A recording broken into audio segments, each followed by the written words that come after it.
Monkey business. If there's one person that we've come to associate with AI from a business enterprise point of view, it is surely Elon Musk. Not only does his Tesla self-driving car enterprise totally depend on AI, but he uses AI extensively in SpaceX. But if there's one enterprise where AI is absolutely central, it is in Neuralink, a company that he set up for making implants into the brain. The first experiments testing out Neuralink didn't seem exactly promising. Here we have a pig that has had a Neuralink implant implanted into its brain, and the idea here is to monitor the activities of the brain through that Neuralink implant. And so the pig has been offered certain things to eat, and what we can detect is a certain excitement when that pig eats those objects, those things. But this is not exactly telling us very much. It's showing us simply that there is an increased brain activity at those particular moments. But the brain remains very mysterious. We still don't understand fully how it operates. A far more significant development happened in April 2020. I first saw this video on April the 5th, 2020, and to be honest, I immediately thought that it was an April Fool's joke. Here we have a monkey that has a Neuralink implant in its brain that is playing with a joystick on a computer screen. The joystick is controlling the cursor on the computer screen, and the monkey is being rewarded with banana milkshake if it manages to move the cursor onto the square as it keeps moving around on the screen. Now, while the monkey is doing that, they are recording its brain activities, trying to understand what it is that is causing it when it moves the cursor in various ways and how to decode those brain activities. So here we see the activities being recorded on a computer screen through the Neuralink itself. What is interesting, though, is that at a certain moment, once they've managed to decode the brain activities, they can effectively control the cursor on the screen itself. So here we are. We can see that the brain activities are being controlled on a computer monitor or being observed on a computer monitor, and they can relate the movement of the cursor to certain brain activities and therefore understand what the brain is doing, in a sense, in order to move the cursor. But the next step is truly astonishing, because if you look closely, you'll notice that the joystick has been disconnected. There is no connection between the joystick and the screen.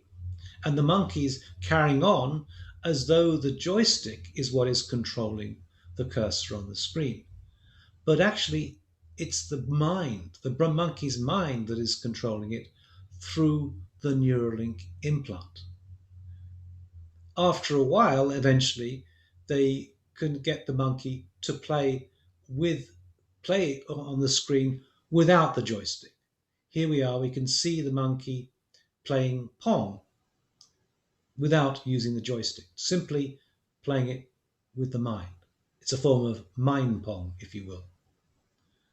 And it's playing pretty well, so much so that actually after a while they speed up the game to challenge the monkey more.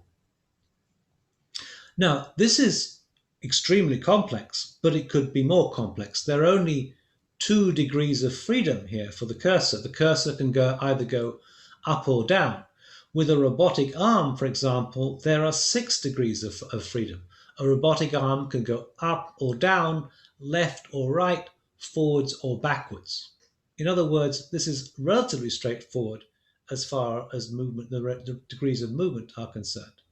And here we have the monkey being rewarded with a banana after a successful experiment.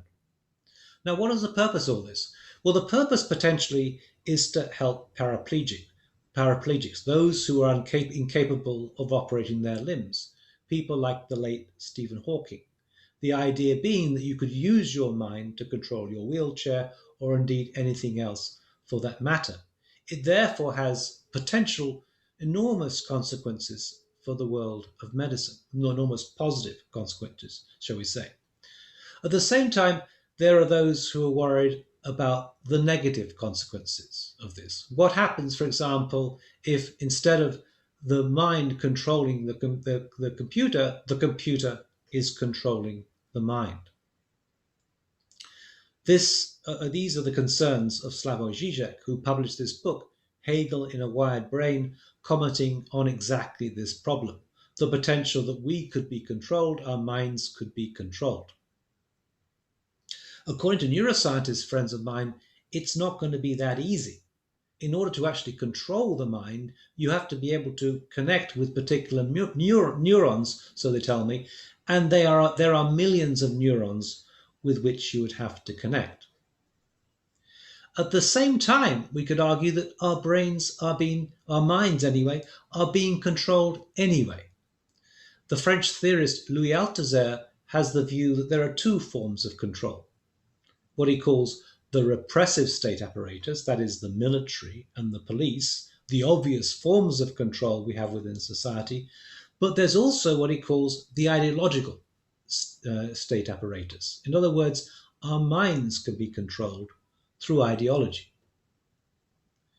One example of this, perhaps, could be the way in which we think there are 7 colours in the rainbow. We have been conditioned to think in a certain way about the colours in a rainbow that clearly isn't correct. But there are many ways in which we can be controlled by this. In fact, our whole political outlook potentially could be controlled through ideology, and that traditionally has been the role of ideology as a form of brainwashing. Well, Zizek's view is a somewhat of a kind of black mirror view of the world, and maybe there is a danger that in the wrong hands, this kind of technology could be used in those kind of negative ways.